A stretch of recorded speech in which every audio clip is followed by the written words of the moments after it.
Women are projected to control trillions of dollars in wealth over the next decade. And yet, most financial firms still don't fully understand how to attract, serve, and retain their female clients. This is important for you to know whether or not you view women as your target ideal client. Today's guest is Dr. Barb Provost, founder of Pur Strings and host of Women and Money, the Shit We Don't Talk About. Through Pur Strings, she's built a platform that supports both women consumers and the financial professionals who desire to serve women better. In this episode, we talk about the coming wealth transfer, how financial professionals can become Pur Strings approved and get listed on her site, hint, hint, and why creating educational content for both your referral partners and your ideal clients is such a powerful strategy. Dr. Barb also shares how simple and sustainable her own podcast production process really is, which is proof that you do not need a giant production setup to build authority and trust online. You're listening to Podcasting for Financial Professionals. I'm Virginia Elder, founder of Podcast Abundance. Here, we explore how a well-built podcast can deepen trust, strengthen referral confidence, and support better business conversations. My free script starter kit will help you go from scattered, passionate blurbs to organized, concise episodes that flow. It even includes a few tips on using AI to help craft segments that really sound like you instead of a robot. Get your free script starter kit today at podcastabundance.com/script starter kit. Dr. Barb, thank you so much for being here with me today. My pleasure. I love talking about purse strings. Yes, please do share, in case someone does not know, what Pur Strings is and how to get involved, because I know the folks listening need to. Sure. So Purse Strings, we say it's kind of like an Angie's List for financial professionals for women. So at Purse Strings, and this is all based on lots of research, focus groups, talking to thousands and thousands of women, we give women free online tools, resources, information, knowledge, skill, and access to a vetted directory of financial professionals who focus on serving the women's market.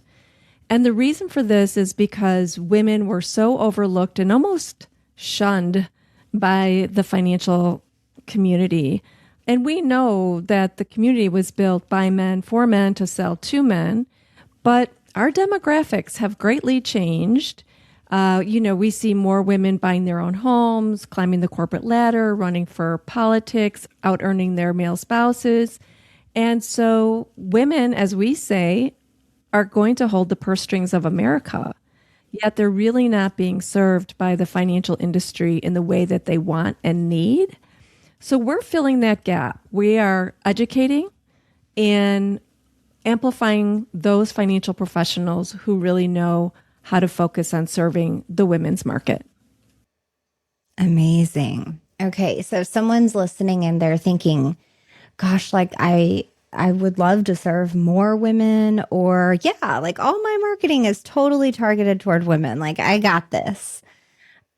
Maybe they don't, right? And so you have a resource to help us all adjust our language, learn more about the needs of women. Can you talk a little bit about that? Because that really struck me. I will tell you that as I was building Purse Strings, I was called by the World Bank to work with them on building content to help financial professionals serve women in India and Nigeria, which is so weird because I was building this content already for my work at Purse Strings. And it just solidified for me that this is really a worldwide problem, that the women's market worldwide have been really overlooked.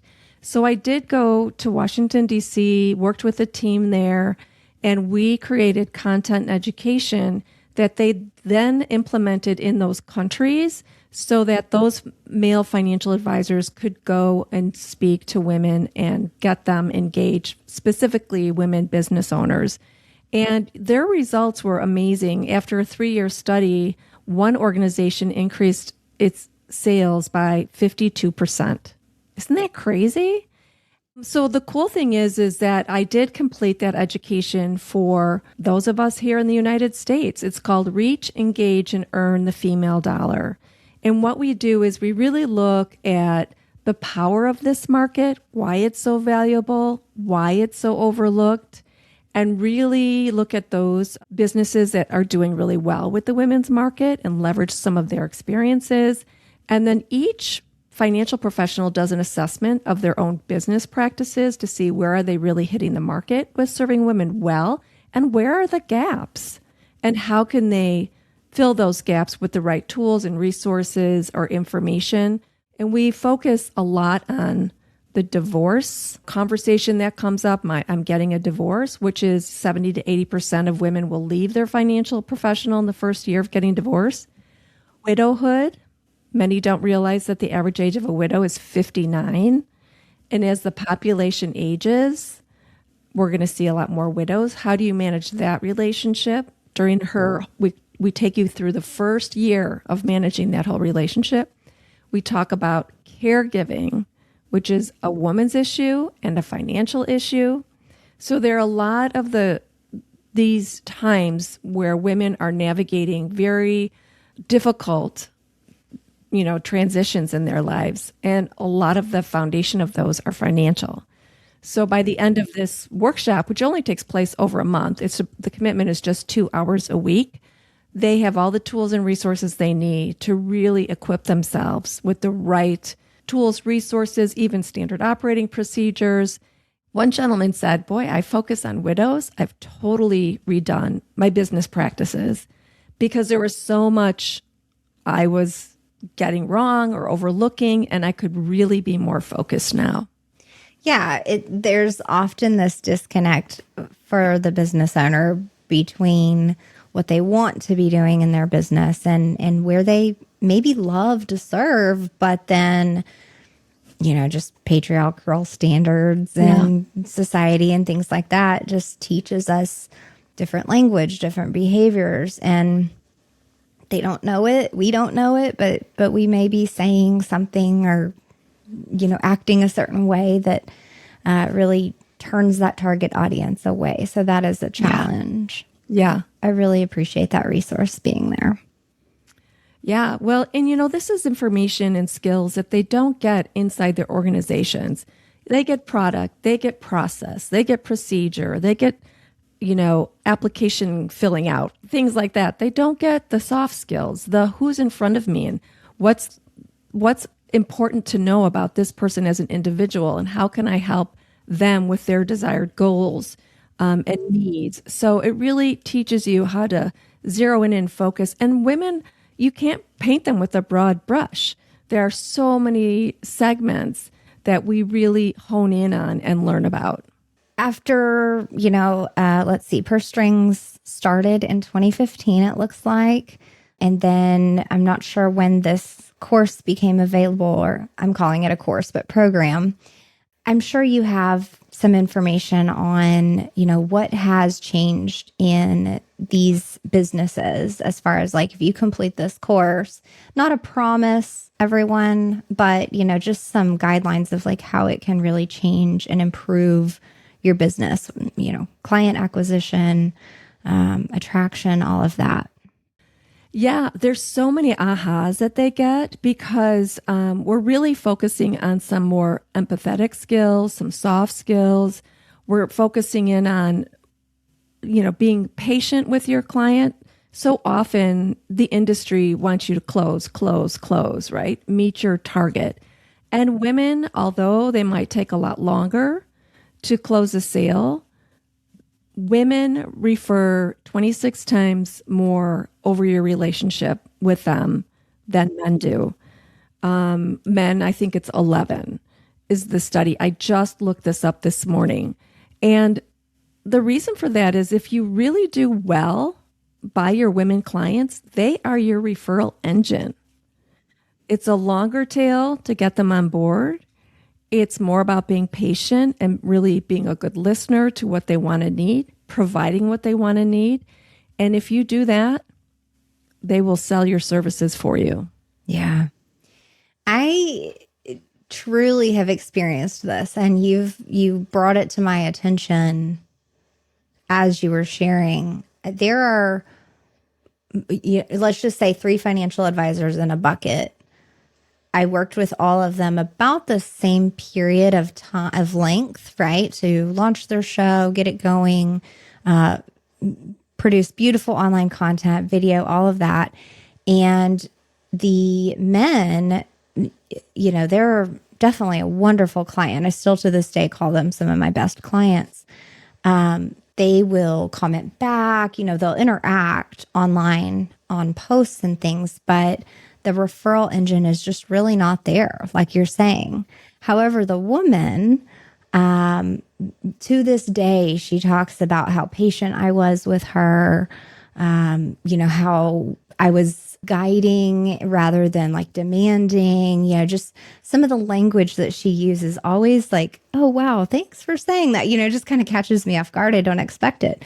But she has referred, at least 5 people my way.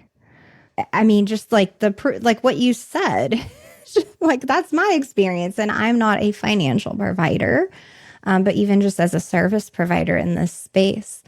And the other interesting piece that I think maybe some folks will identify with is that, as I look at my brand, there's cursive writing, there's purple, there's teal, kind of, I'm not going to say it's a feminine looking brand, but it's definitely not a masculine looking brand. So I would think I would be attracting more women clients. However, the majority of my clients tend to be men. And I've attributed that to literally in the podcast space, there are 50% more men podcasting than women. The statistics are there of like why I have more men clients. But so you've got me thinking anyways, just reflecting on my own brand. So maybe if some of you listening are thinking about, well, yeah, like my intention is to serve women, this could really be some helpful information in your course that you have.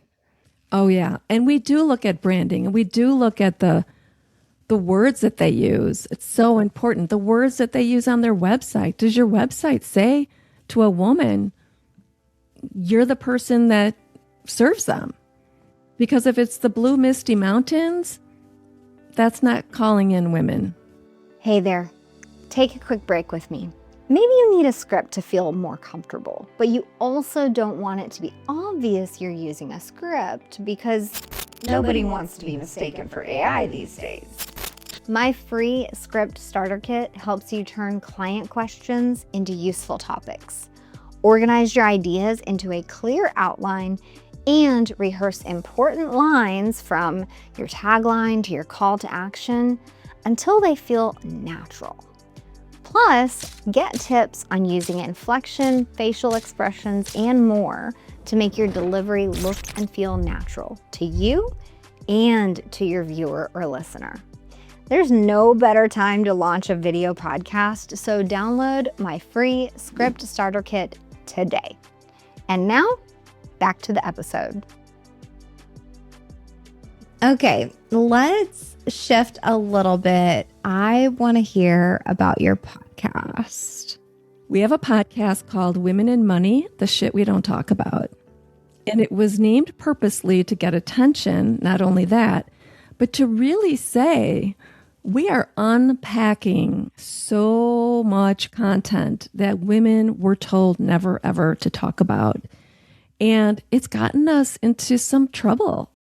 Not the name of the podcast, but the fact that women have not, been able to really share their thoughts and feelings around money, talk about what they earn, talk about what they'd like to earn, negotiate for their money, talk with money with their spouse or their partner. It's really caused a lot of angst and shame around it. And, we say that all stops with Pur Strings. We're just going to talk about it, And we talk about money mindset, we talk about savings and paying down debt, but we also talk about what does it cost to live as a woman today? Because it's very expensive just to be a woman today. So we talk a lot about what impacts women and their finances. Any financial professional should be listening to this because it gives so much information about the woman who's sitting across the table from you.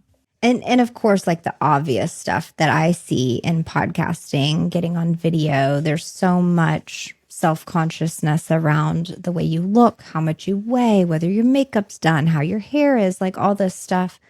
And so there are barriers for women, whether we think about them or see them or not. And I do think that's why a lot of women don't get on video. It's just all of these self-conscious, how I look, what are they going to think, kind of that judgment of, somebody's going to comment on my channel and call me fat or like what, people are sour sometimes. And there's a real fear there around that. Even with my daughter, she's young and I'll point out things to her in the store. Just the stupid example of like razors, right? The pink razors are more expensive than the black or blue, whatever. And she's like, that's so dumb. And it makes her mad. I'm like, well, buy the black one. It's just... I'm trying to point out these things, like these things are marketed to you as a woman on purpose. They don't run ads for, the coolest new color of whatever product for men. It's only targeted towards women. So what else have you seen? I mean, that's just a dumb example that I think everybody has noticed and it's been widely talked about. But what else have you seen maybe in the financial space that's like, there's a huge gap here? Well, what you were talking about is the pink tax. And that's just one small example of something that is huge and very covert. But yes, they do charge women more for products and services, haircuts, salon treatments, all of that than they do men. That's another thing we talk about because I want financial professionals to know the expense of living as a woman. And that's part of it. A lot of products I see being sold are very generic. Now, it's interesting because there are different gaps that women have in their life that I wish, if you're a product person, you should be, tuning in because there are gaps in women's lives where they leave the workforce, things like that. And, look at where women struggle with their money and think of products to fill that gap. And I'll give you one case in point. There's a new insurance out there that helps women if they have IVF.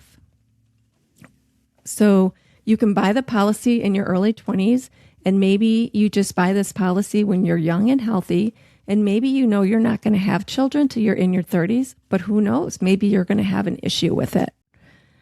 And if you do have an issue with it, you have this insurance policy that will help you pay for the costs of IVF. Wow. It's brilliant. Yeah. And that can make such a difference at that point when you're in your 30s, going from, hey, I have a great income, but now we're affording IVF, so we're basically poor. Exactly. Exactly. And somebody had the forethought to say, this is a woman's issue that's very, very expensive. Mm-hmm. What if we built an insurance policy around it that women would buy when they're young? Mm-hmm. And, that way, and if they don't need it, all the contributions of that are going to another woman who does need it. Yeah. Oh, I love that. That is awesome. And so expand a little more on how you decided which topics to kind of come out the gate with on your show. I know it was years ago, but, trying to tread like, all right, how do we attract the right listeners? What topics really matter? We don't want to be generic. We named this on purpose. How did you be strategic about your content? Yeah, good question, because we want our podcast, like all do, to be really meaty and meaningful to our listeners. And We just talked about what are the things that women are kind of whispering to one another because they're afraid to say it out loud. Like, I have $50,000 in credit card debt and I don't know how to pay it down, right? So we've found women who've been in those situations and then some, and have put things in place to pay down their debt. What did they do? How did they do it? How long did it take? What did they have to give up? What did they get in the long run? So it's like women who've been in your shoes and have really overcome that to show you it's possible. Look at where you are at financially and move ahead. So from that one example, we looked at lots of different scenario-based circumstances and found women who were in those circumstances, maybe a terrible divorce, maybe a divorce that lasted 10 years, and how did they get over it? Maybe it was divorce that led them to debt. Maybe it was somebody who got a windfall, and how did they manage it? So it's all the good, the bad, and the ugly, but real people with real life examples. Yeah. Okay. And so the show is really business to consumer because it's for folks that are wanting to hear this. But then there's value. I don't know. It's B2B too, because, your financial professionals who are serving women should be listening as well. So maybe share a little bit about how you tread those two markets, because I could definitely see consumers who are interested in doing better with their money listening to the show. And maybe how often do you get to feature some of the folks that are in your Pur Strings program as recommended providers? Like, if you could just unpack that a little bit. Right. So we're very cautious about who we bring on because we're not selling financial services on our podcast. What we are doing is we're helping women understand how they can be what we say is financially fearless. Whatever their struggle might be or their concern might be or information that they were lacking. Things like we might bring on an estate planning attorney to speak from her expertise on what it is, why it's needed, what's happened if you don't have it. So when we need someone from that expertise segment, we will bring that on. And also we've brought on people who said, my husband died.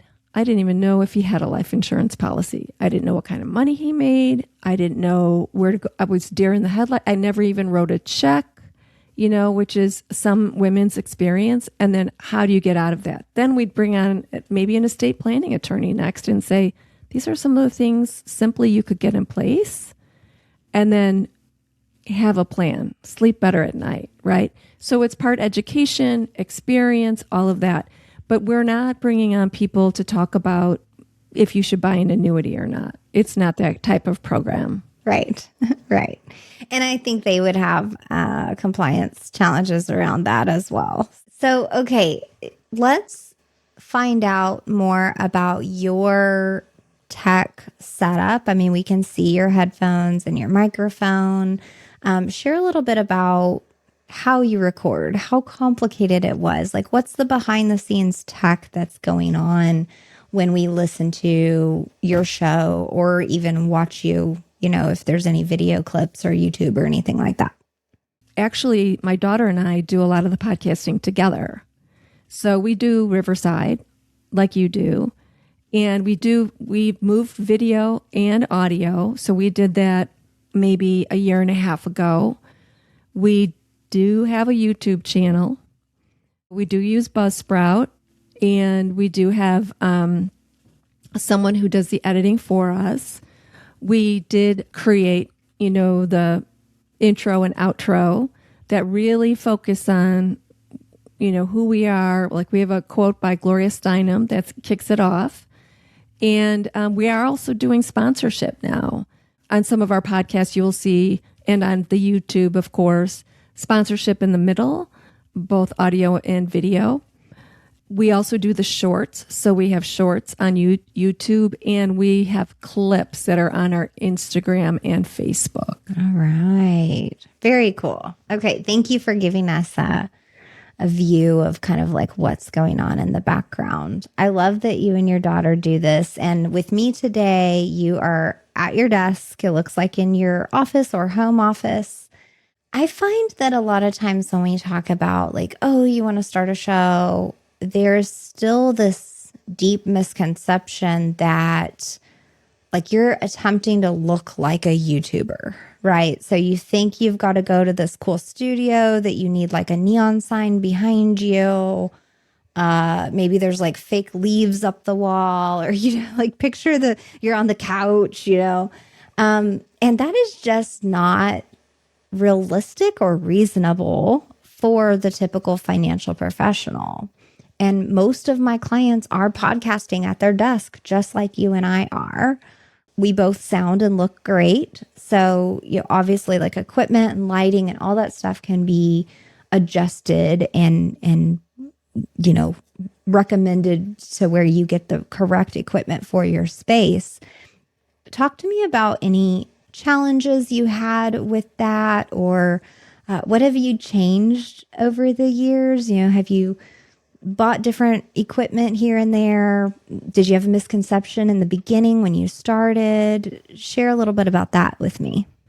Yeah. Well, when we started 3 or 4 years ago, I can't remember, we had this same microphone and headphone actually, which kind of looks, you don't have a headphone on, you probably have earbuds. Yeah. Oh, okay. Yeah. And I find myself that when I am doing a really good podcast, I want to make sure it's really clear and I hear well. So I want to make sure that I'm sticking with the equipment that I know works well for me. I do have a video camera above my screen here, so it's one that can move with me when I move. Sometimes it gets a mind of its own and goes and moves by itself, which is kind of creepy. But I like it. And yes, in my home office, I did paint the wall behind me in my branded color. So that's the Pur Strings branded color that I got from the paint store, and they named it Pur Strings. And then just put up some simple cabinetry. But I am a firm believer you can simply do this in your home office. I also, when I teach, I talk a lot about, do you do business on Zoom? Because I've seen a lot of people in their Zoom room, and you do need to still come across professionally. Even though you're in your office, it shouldn't be littered with books and papers and things like that. You can see I have some of my credentials behind me, a beautiful plant that's actually live and growing so wonderfully I'm excited about. But it's got to be a reflection of you and a reflection of your brand. I think that's so important. Okay. I love that you did your brand color behind you. Of course, like I noticed your cabinetry right away. But this is just a great example of, just don't make it more complicated than it has to be, right? If you're in your home office, your microphone is plugged in, you've got your camera in front of you because you do Zoom meetings with clients anyways. I want folks to realize that like when your client logs in Zoom and sees you, that doesn't need to be different than when they would see you on YouTube or on your clips on Instagram or wherever you'd be posting. So, they don't necessarily want to see you in a studio like you're, Miss Fancy Pants or whatever. They want to feel like when they see you on YouTube, they're having a meeting with you. That is what we're going for. Authenticity. Yes. Yes. Okay. So now, here we are in 2026. Mm-hmm. The onslaught of AI is slapping us in the face every day. I love it. What challenges or interesting new things have come up in the podcast or online media space for your business? I embrace it. I think it's given us ways to be more efficient and more effective. Case in point, if you have a note taker on your meetings, that's brilliant, right? It gives you everything that you need to know. I know some will even tell you how often you spoke versus your client, which I think is such a great tool because we're always talking about listening more than speaking, the 80-20 rule. And not only that, it's taking your notes, it's giving you the next steps and the to-dos. Wow. I just think you can't miss a trick, right? You know what happened in that meeting. You know what the next steps are. You can do so much with that information, and I embrace that. I think AI is something we need to learn and engage with and not be afraid of because it's not going away. But I think still, when you're working in a service-based industry, it's about, like we just said, authenticity. Who are you? How well do you know your clients? What is important to them? How are you providing what is important to them? You can't replace that with AI. You can't replace those relationships. And that's really what you're offering, your expertise, your ability to navigate life with them from a financial focus and to be their part of their go-to financial team.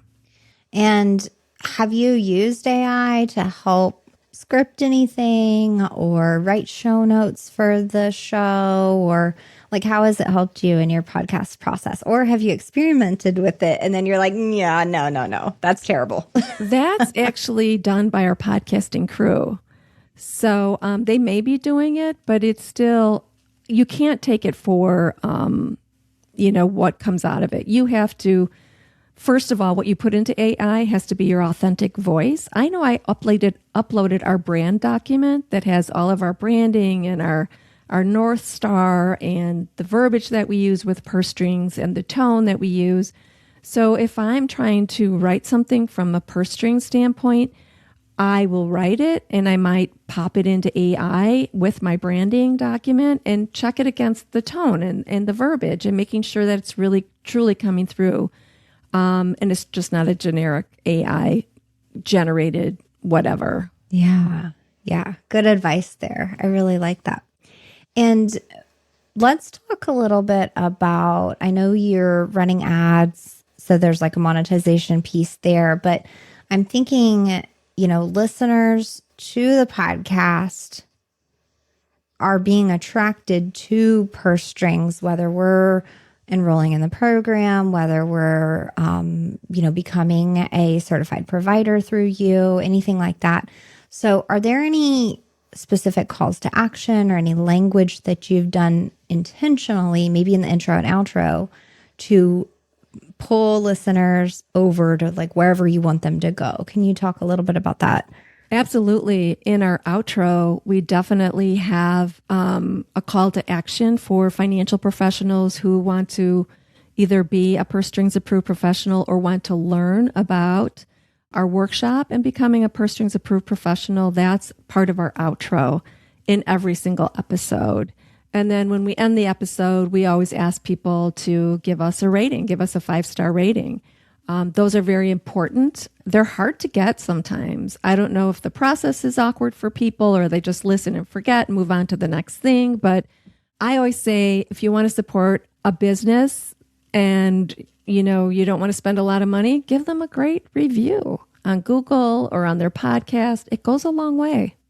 And when you think about the strategy for the podcast as it is intended to support Pur Strings, what comes to mind there? Because we talked topics, we talked guests, equipment, call to action. What else comes to mind? Well, the major mission of our podcast is really to engage women at any point in their financial, trajectory in life. So we're really hitting lots of different topics that impact women, either coming out of college, going through divorce, maybe empty nesters, those who want to travel the world, women in their mid-30s who want to take a sabbatical or travel and not wait till they're 65, lots of different opportunities to get to women and let them know that Pur Strings is a go-to resource for them, built by women, for women, to live a life that's financially fearless. So at their fingertips, they get the tools, resources, and access to those financial professionals who have them and their goals and desires top of mind. And before you go, of course, I want everyone to be able to find your show, find Pur Strings. So our website is purstrings.co. It's not .com. The .com was $85,000 when we first started. Nope. I don't think so. So it's just .co, which is fine. On there, you can find access right to our directory, right on the front page. Also on the front page, access to some of the top financial tools women always look for. There's a lot there. You can access our podcast, of course, on Spotify, Apple, anywhere you get podcasting. And that's Women in Money, the shit we don't talk about. I love it. Okay, Dr. Barb, thank you so much for sharing this amazing resource that you've built. Congratulations. I think it's an amazing vision, and I'm so thankful that you pursued that vision and that it's been out there now for several years and accessible to us. So thank you. Thank you for having me. This was a delight. Thank you for listening to Podcasting for Financial Professionals today. Before your next recording, decide what you want your audience to understand, remember, and most importantly, how they should take action. The Script Starter Kit PDF, available for download for free, helps you put those things together with your topic using a simple time-saving process and ensures your message feels clear to your listeners and viewers. Even if you don't plan on scripting your whole episode, there are sections you don't want to stumble through. So get your Script Starter Kit right now at podcastabundance.com/script starter kit.